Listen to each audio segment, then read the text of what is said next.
ની પૂર્વ સંધ્યાએ ભલે મરી જાવ, પણ આ વસ્તુ ખરીદવી જરૂરી છે. નવું વર્ષ દરેક વ્યક્તિ સારું માંગે છે. તેમના જીવનમાં ખુશીઓ આવે અને તેમને દરેક કામમાં પ્રગતિ મળે. નવા વર્ષમાં વાસ્તુ અનુસાર કેટલીક વસ્તુઓ ઘરે લાવવી ખૂબ જ શુભ માનવામાં આવે છે. અહીં અમે તમને વાસ્તુશાસ્ત્ર અનુસાર કેટલીક વસ્તુઓ વિશે જણાવી રહ્યા છીએ, જે તમે પણ વર્ષના પહેલા દિવસે ખરીદી શકો છો અને તમારા ઘરમાં સ્થાપિત કરી શકો છો.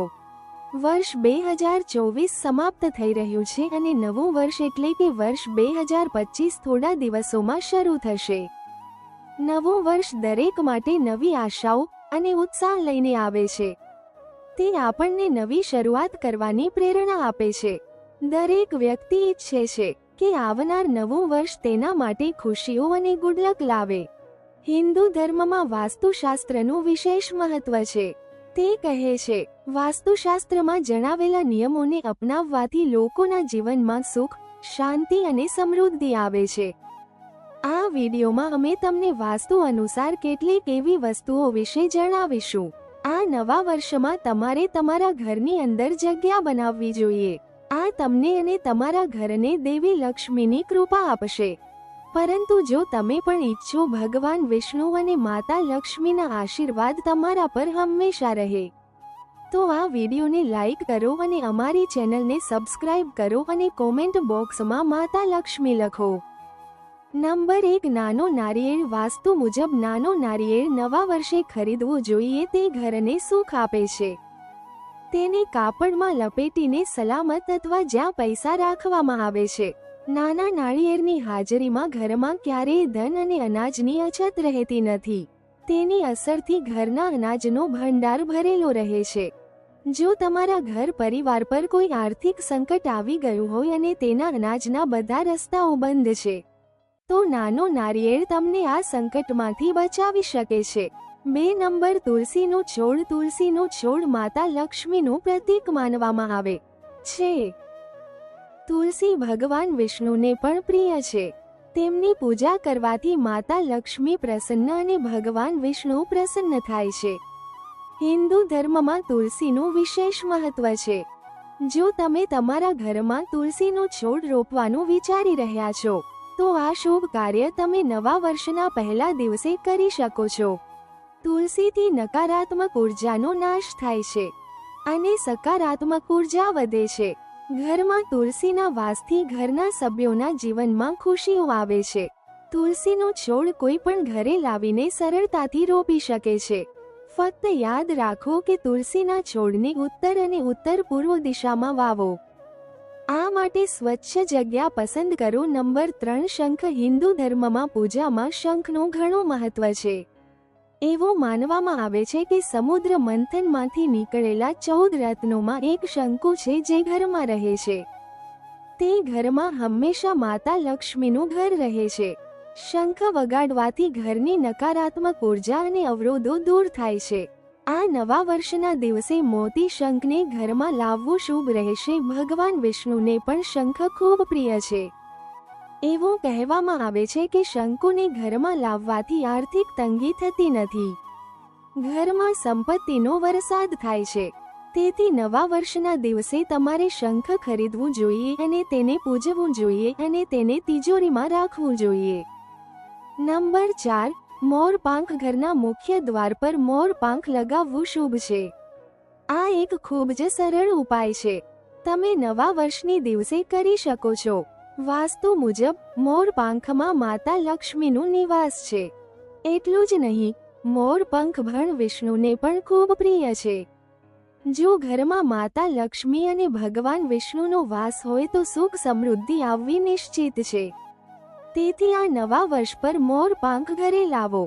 વાસ્તુ મુજબ આ સંખ્યા 1 થી 3 ની વચ્ચે હોવી જોઈએ. આ કરવાથી ઘરમાં નકારાત્મક ઉર્જા પ્રવેશ નહીં કરે. આ માટે 3 મોર પાંખો લો અને ઉદ્ધાર પાલા જાગર્સ પર સ્વાહા મંત્ર લખો અને ગણેશજીની મૂર્તિની નીચે મૂકો. નંબર 5, ધાતુનો કાચબા. નાના ધાતુના કાચબાને વાસ્તુમાં વિશેષ મહત્વ માનવામાં આવે છે.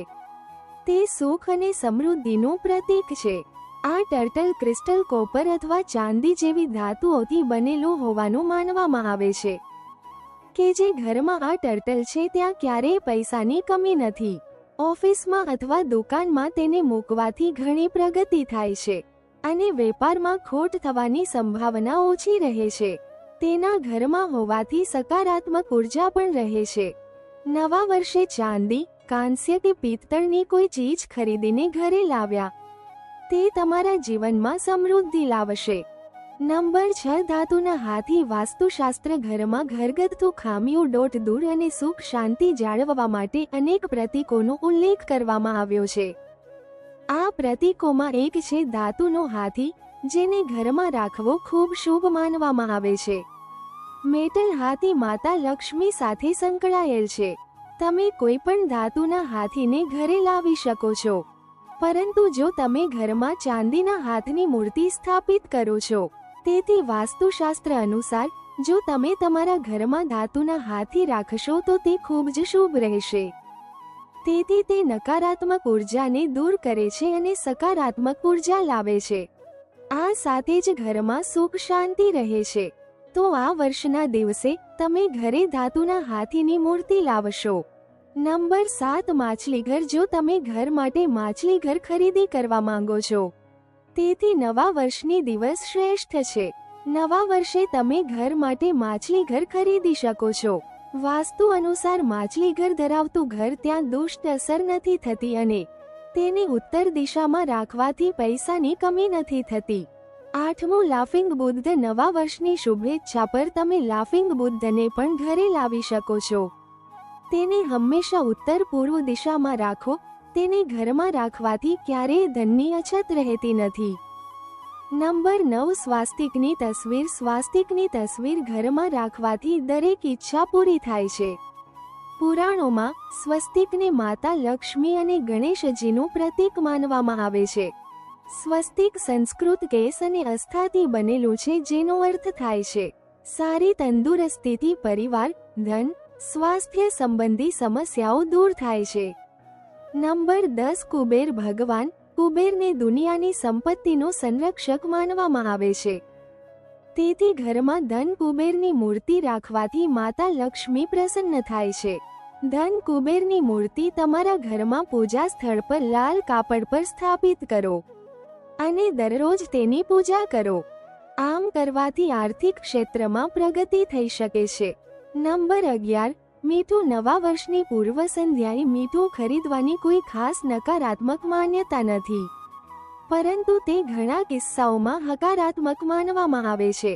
આ ઉપરાંત ભારતીય પરંપરાઓમાં મીઠાનું મહત્વ છે. મીઠું શુદ્ધતા અને તાજગીનું પ્રતીક માનવામાં આવે છે. આવી સ્થિતિમાં નવા વર્ષે મીઠું ખરીદવાથી આ માનવામાં આવે છે કે તમે તમારા જીવનમાં તાજગી અને શુદ્ધતા લાવવા માંગો છો. આ ઉપરાંત કેટલીક માન્યતાઓ અનુસાર મીઠું ખરીદવાથી ઘરમાં સમૃદ્ધિ અને સારી તકોની સંભાવના વધે છે. તેને સારા સ્વાસ્થ્ય અને સુખની નિશાની માનવામાં આવે છે. ઉપરાંત ઘરની નકારાત્મક ઉર્જાને દૂર કરવા માટે મીઠુંનો ઉપયોગ કરવામાં આવે છે. તો તમારે નવા વર્ષે મીઠું ખરીદવું જોઈએ. આમ કરવાથી તમારા ઘરમાં સકારાત્મક ઉર્જાનો વાસ થશે, જેનાથી આખા ઘર પરિવારમાં સુખ સમૃદ્ધિ આવશે અને શાંતિ રહેશે. નંબર 12, સાવરણી. નવા વર્ષની પર સાવરણી ખરીદી શકાય છે. જ્યોતિષ અને વાસ્તુશાસ્ત્ર અનુસાર અમુક ખાસ દિવસોમાં ઝાડુ ખરીદવું શુભ માનવામાં આવે છે, પરંતુ તમારે ખાસ કરીને ધ્યાન રાખવું જોઈએ કે વાસ્તુ મુજબ ઘરમાં ક્યારેય 2 સાવરણી એક સાથે ન રાખવી જોઈએ. સાવરણીને ક્યારેય એકબીજાની ઉપર ન રાખવી જોઈએ. સાવરણી ખરીદવાનો સમય સાંજે રાખવાનો પ્રયાસ કરો.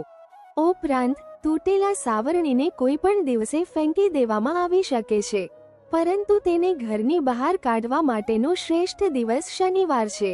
તમારે આ નાની નાની બાબતોનું ધ્યાન રાખવું પડશે. આ બધી માહિતી જાહેર હિતમાં છે.